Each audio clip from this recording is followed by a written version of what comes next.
केशवध्वज जी उपदेश कर रहे हैं अध्यात्म ज्ञान का। पराशर जी मैत्रेय जी को बता रहे हैं। केशवध्वज ने कहा है कि शरीर पंचभूतों से बना है और यह पंच तत्वों से ही पोषित होता है। जैसा आपको याद होगा श्रीमद् भागवत में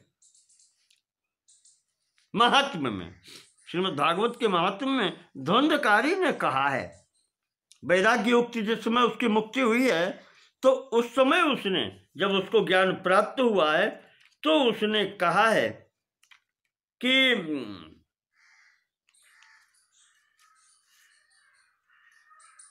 ये शरीर क्या है, उसने वहां पर बताया है।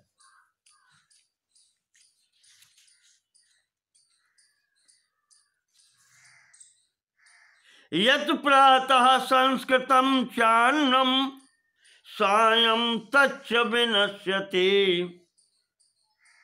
जो अन्न प्रातः काल पकाया जाता है भोजन के लिए, सायंकाल आते आते वो समाप्त नष्ट हो जाता है, खाने योग्य नहीं रहता, कभी कभी तो सड़ जाता है।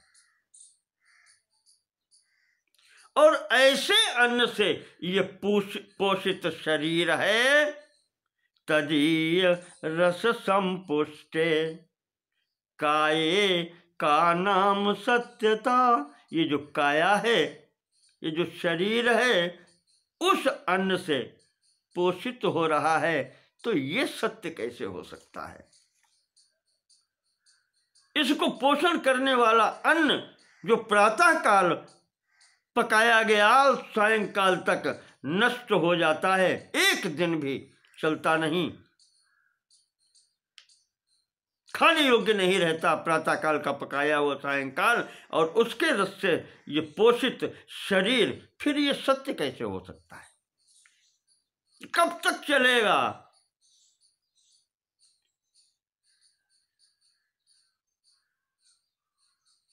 अस्ति स्तंभम स्नायुबद्धम मांस शोणित लेपितम चर्मावनद्धम दुर्गंधम पात्रम मूत्र पुरीष्यो। शरीर में क्या है? हड्डियों के ये खंबे लगे हैं, स्नायुबद्धम नसों के ये जाल बंधा हुआ है, मांस शोणित रक्त है, खून इससे भरा हुआ, चमड़ी से ऊपर से ढका हुआ, दुर्गंधम, इससे सदैव दुर्गंध ही निकलती है। चाहे जितना आप इसको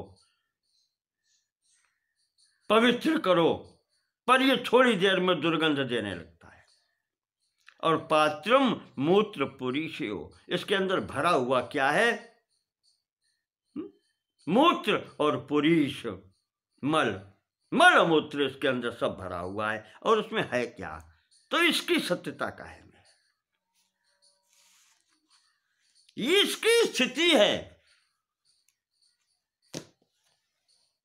तो इसमें फिर इससे भोग क्या होना है?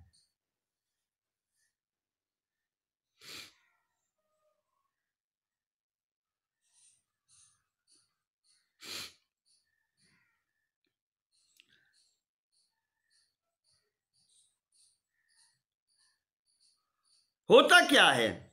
उदाहरण, बहुत अच्छा उदाहरण देते हैं कि जैसे ये श्रीमद् भागवत में आया है, वहां रहुगण और जलभरत जी के मध्य बातचीत जो हुई है, वो लगभग यहां पर दिया है। कहते हैं कि जलस्य नाग्नि संसर्गा स्थाली संगा तथापि शब्दोद्रेकादि कान धर्मान तत्करोति यथा नृप। जैसे चूल्हे के ऊपर नीचे अग्नि जल रही है, ऊपर एक बटलोई रखी है थाली, और उसमें जल भरा है और उसमें चावल पक रहा है।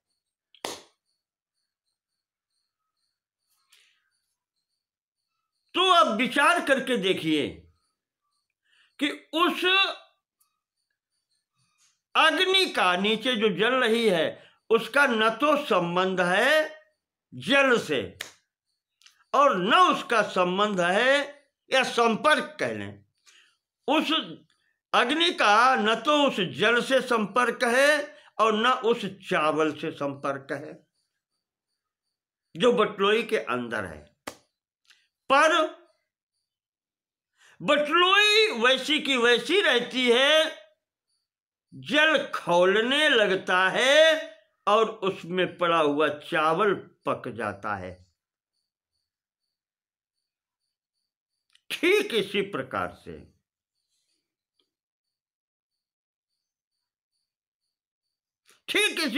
से तथात्मा प्रकृति संगात अहम मानादि दूषितः। ठीक इसी प्रकार यद्यपि आत्मा का इन जड़ पदार्थों से कोई संबंध नहीं है, पर वो तापत्रय की जो अग्नि जलती है नीचे,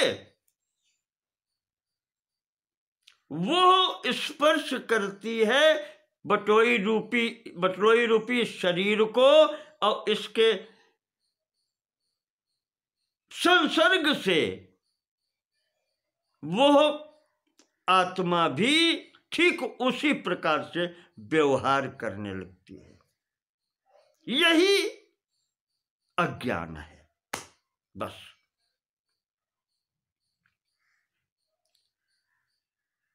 यही अज्ञान है। ये जो क्लेश रूपी अग्नि है,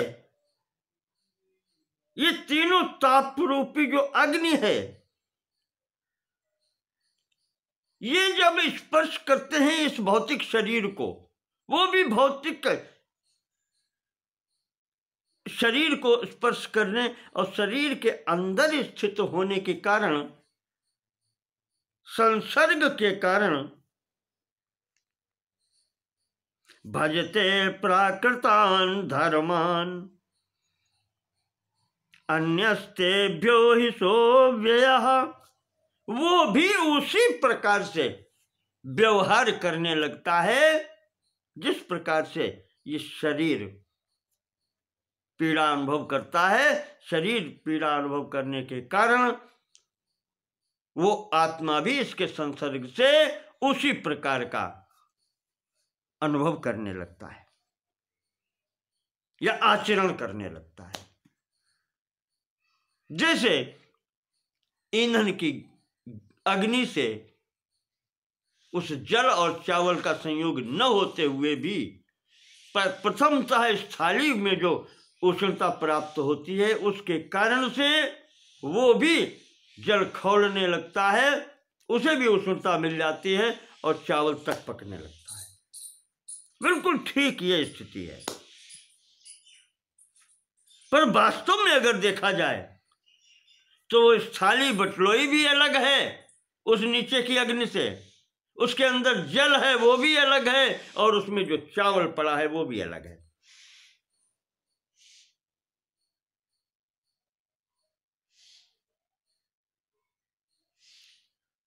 तो संयोग से ये सृष्टि कैसे होती है?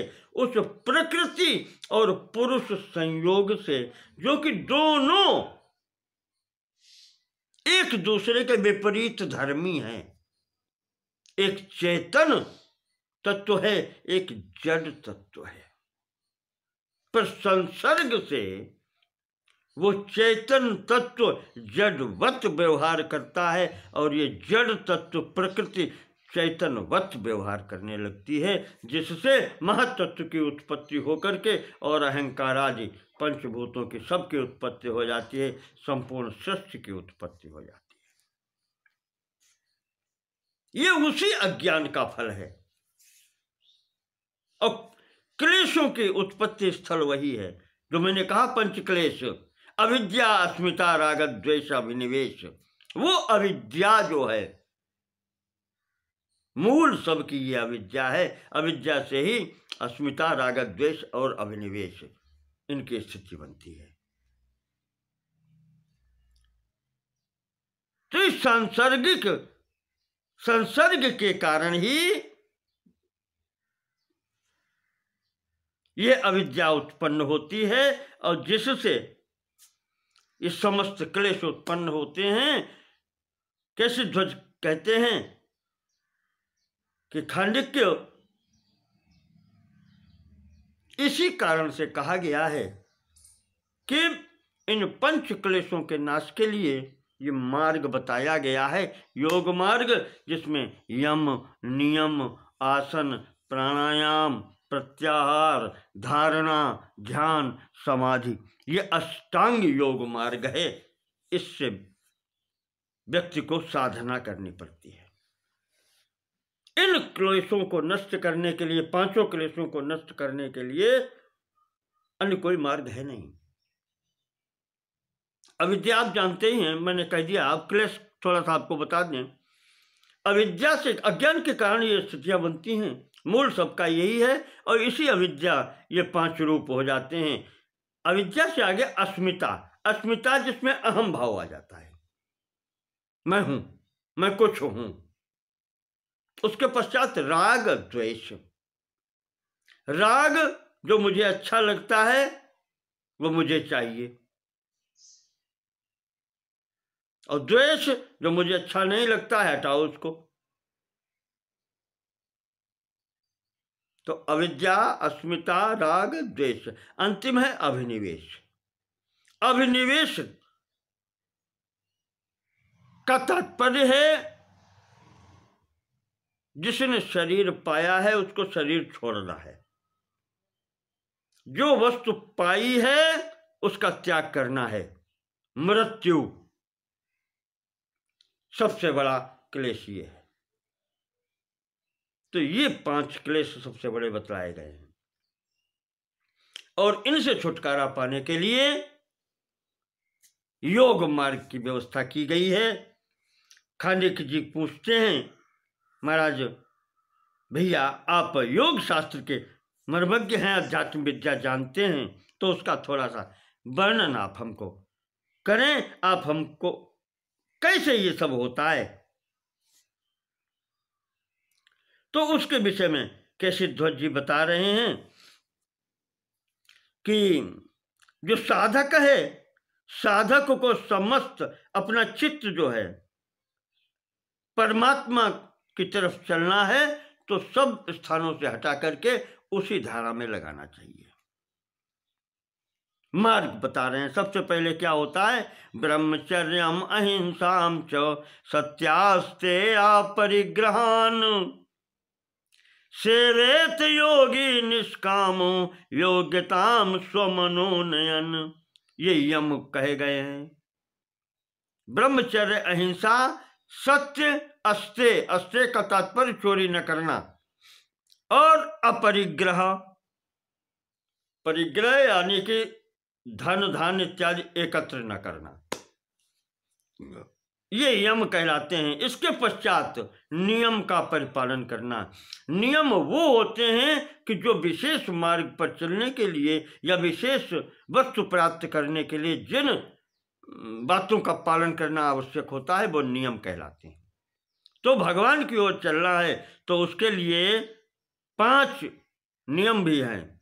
स्वाध्याय, शौच, संतोष, तपांसि नियतात्मवान, कुर्वीत ब्रह्मणि तथा परस्मिन् प्रवणं मनः। स्वाध्याय, शौच यानी पवित्रता, संतोष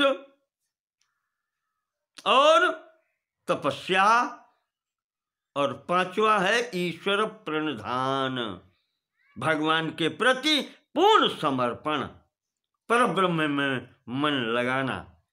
ये 5 नियम हैं, इनका करना चाहिए। इसके पश्चात आसन की दृढ़ता होनी चाहिए।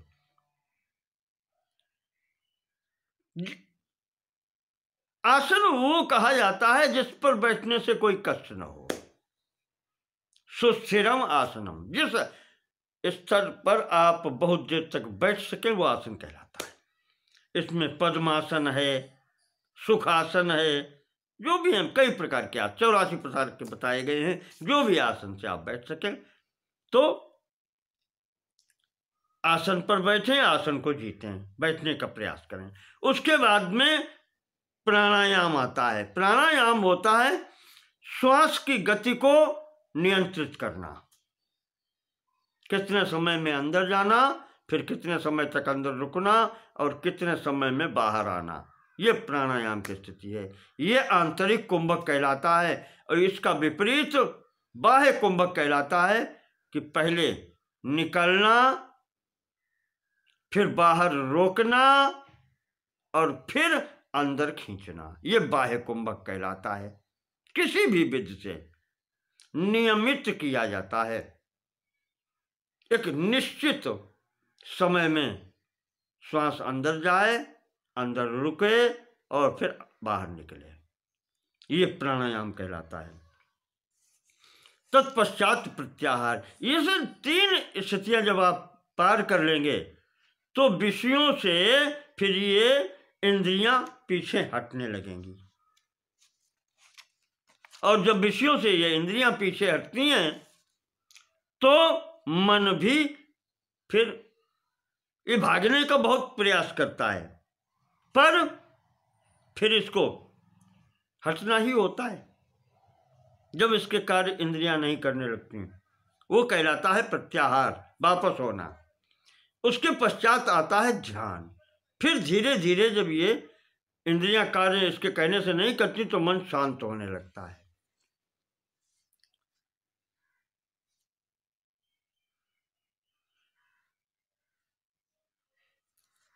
तो ये कहलाता है ध्यान। और जब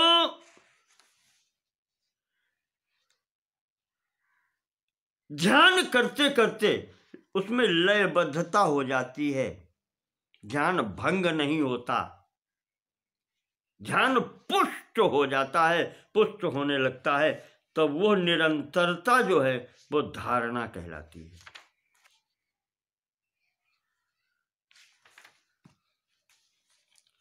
ध्यान की पुष्टता ही धारणा कहलाती है, जो वो निरंतर बना रहता है।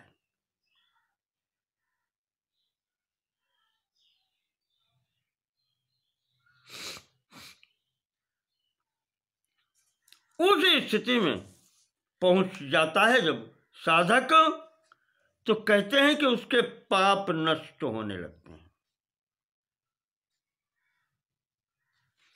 और इसके पश्चात जो स्थिति बनती है वो स्थिति परमात्म साक्षात्कार कह लें उसे या आत्म साक्षात्कार कह लें उसे, वो स्थिति होती है समाधि अवस्था की।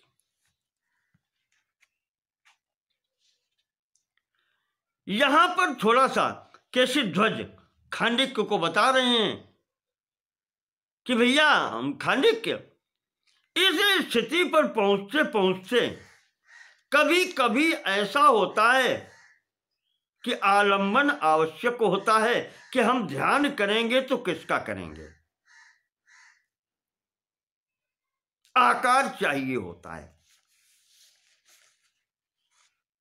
तो जिस प्रकार से पहले आकार की आवश्यकता होती है तो साकार का ध्यान सरल होता है, तो भगवत विग्रह का ध्यान किया जाता है।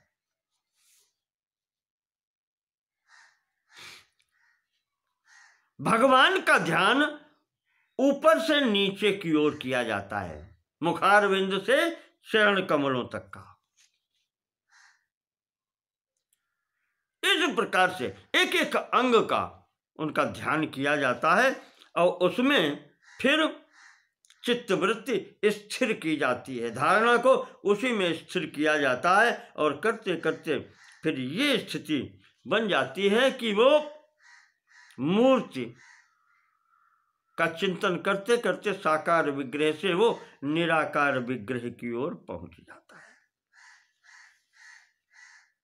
जब संपूर्ण भगवान के अंगों का विधिवत चिंतन हो जाए, कहते हैं कि तदेकावयवं देवं चेतसा हि पुनर्बुधा कुर्यात् ततो वयविनी प्रणिधान परो भवेत्। भगवान के अंग प्रत्यंग का चिंतन करते करते करते करते मुखारविंद से चरण कमल तक प्रत्येक अवयव का ध्यान करते करते उनमें हृदय से चिंतन करते करते और फिर संपूर्ण अवयवों को छोड़ करके भगवत विग्रह का एक साथ चिंतन करे और उस भगवत तत्व का चिंतन करे, फिर मूर्ति का ध्यान छोड़ करके उस परमात्मा तत्व का ध्यान करे, जिसको निर्गुण निराकार कहते हैं।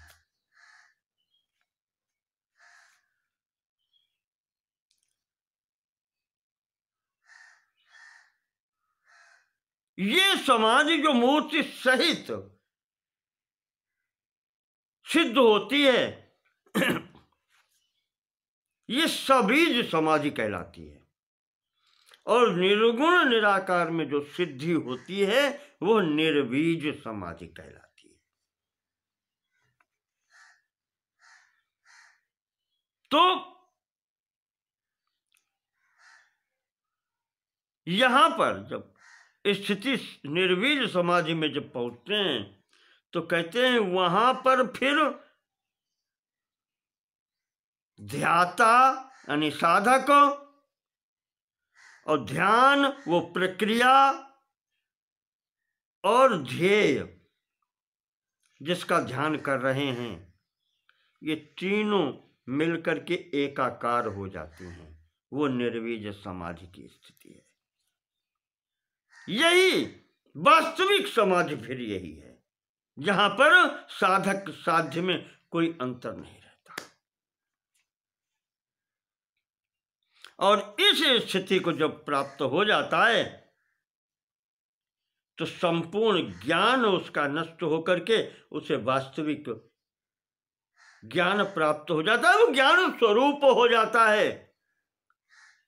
और ज्ञान स्वरूपता होने पर फिर आत्म परमात्मा भेद नहीं रहता।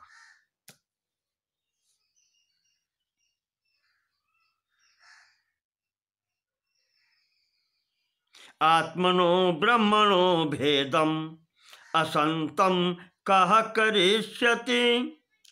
अगर ज्ञान नहीं है,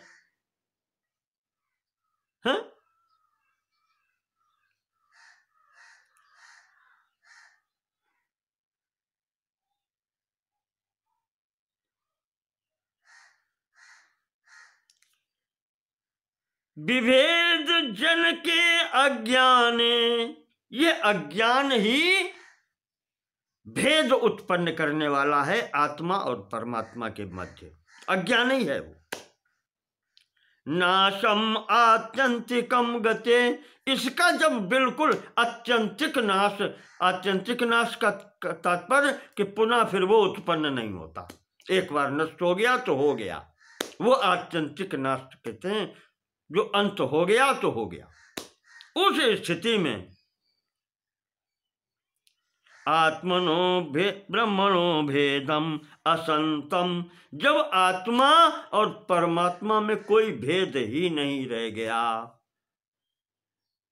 तो कह करिष्यति, फिर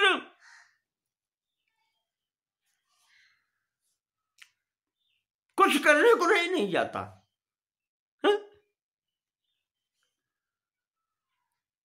जब अज्ञान नष्ट हो गया तो आत्मा और परमात्मा में भेद किया ही नहीं जा सकता। कौन करेगा भेद जब अज्ञान नष्ट हो गया? तत्र न भेदः न मोहः। नहीं, ईशावास्य उपनिषद कहता है जब जहां पर एकत्व की अनुभूति हो गई, जहां द्वितीय रहा ही नहीं कुछ, तो कैसा भेद और किससे भेद, सब एक हो गया। तो यह खांडिक्य जी कहते हैं, कैसे ध्वज खांडिक्य को बताते हैं कि जो तुमने पूछा है कि योग मार्ग कैसा है, इसमें क्या होता है, वो हमने संक्षेप से तुम्हें ये बता दिया। जहां पर आवश्यकता संक्षेप की थी वो संक्षेप और विस्तार करके मैंने आपको बता दिया। अब क्या और क्या कहें करें। तो खांडे जी कहते हैं कि अब क्या, कुछ बाकी नहीं रहा। इस स्थिति में जब दूसरा कोई रहेगा ही नहीं तो मैं और मेरा का भाव स्वतः समाप्त हो जाएगा। आपने जो उपदेश किया है भैया, मेरा समस्त मल दूर हो गया हृदय का, अब और कुछ चाहिए नहीं। आप जैसी इच्छा हो, बैठना चाहे बैठें, चलना चाहे चलें। हम आपको कल्याण की कामना करते हैं और स्वतः कल्याण की भी उपासना करेंगे। इस प्रकार से महाराज ने, दोनों भाइयों ने एक दूसरे को हृदय से लगाया। महाराज केशध्वज वहां चले गए घर, और ये खांडे के जीवन में रहकर दोनों ने अपनी साधना से अपने प्रारब्ध कर्मों को छीण करके आत्मसिद्धि प्राप्त की, आत्यंतिक सिद्धि प्राप्त की, आत्यंतिक मोक्ष प्राप्त किया। यही आत्यंतिक मोक्ष की स्थिति है और यही आत्यंतिक प्रलय की स्थिति है। इस प्रकार से ये प्रसंग यहाँ पर हम पूर्ण करते हैं। नमो नमः सर्वेषां कृते धन्यवादाः।